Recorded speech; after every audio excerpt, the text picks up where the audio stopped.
My name is Isabella Grant, and the day my mother told me, "You'll never be invited again," I felt a mixture of shock, anger, and determination I hadn't known I possessed. I had grown up in a family where appearances mattered more than accomplishments, where wealth and social status dictated your worth, and where my dreams were often dismissed as foolish or unrealistic. My mother, Catherine, and my father, Richard, had always emphasized that their friends' opinions were more important than nurturing my ambitions. That evening, at a family gathering I had been excluded from for what they called my inadequate lifestyle, my mother confronted me. "Isabella, you'll never be invited again if you continue living this way. Stop embarrassing us," she said, her voice sharp, her eyes cold. I clenched my fists, but I didn't answer. Instead, I left the party quietly, walking into the night with my heart pounding and a single thought repeating in my mind: if they don't see my value, I will make them see it. I poured myself into my work, starting from scratch in an industry I loved but had been told was impractical. I opened a small boutique event planning and design firm called Elysian Events, renting a tiny office space, working long hours, and learning every aspect of the business myself. While my parents continued their social charades, I built connections, perfected my craft, and established a reputation for transforming ordinary spaces into breathtaking experiences. Each successful event gave me confidence, and I reinvested every penny into growing the company. Years passed, and Elysian Events flourished.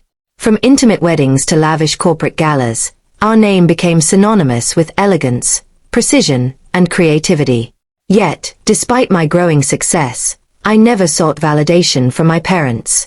I wanted them to notice me because they saw greatness, not because I craved approval.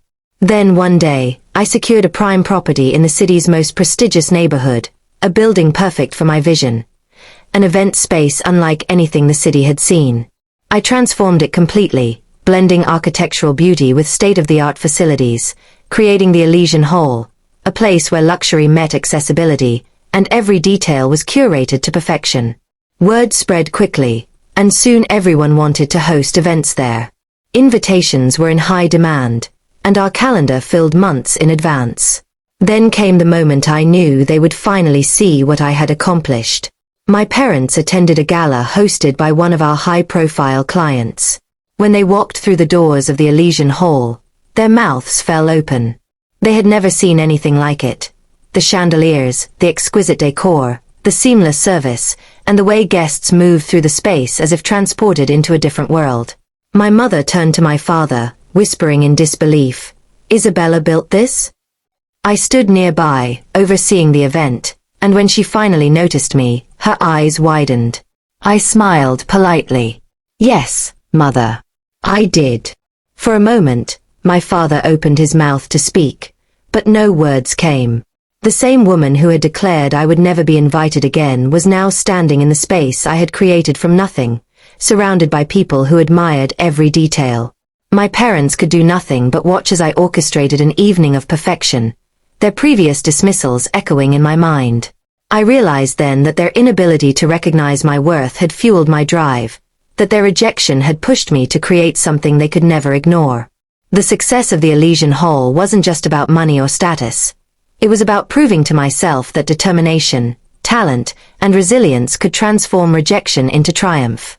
Years later, when my parents cautiously inquired about attending another event, I let them know that while they were welcome, entry would be subject to the same standards as everyone else: respect, appreciation, and acknowledgement of what had been earned. That day, I understood the most powerful victories aren't about revenge or proving others wrong.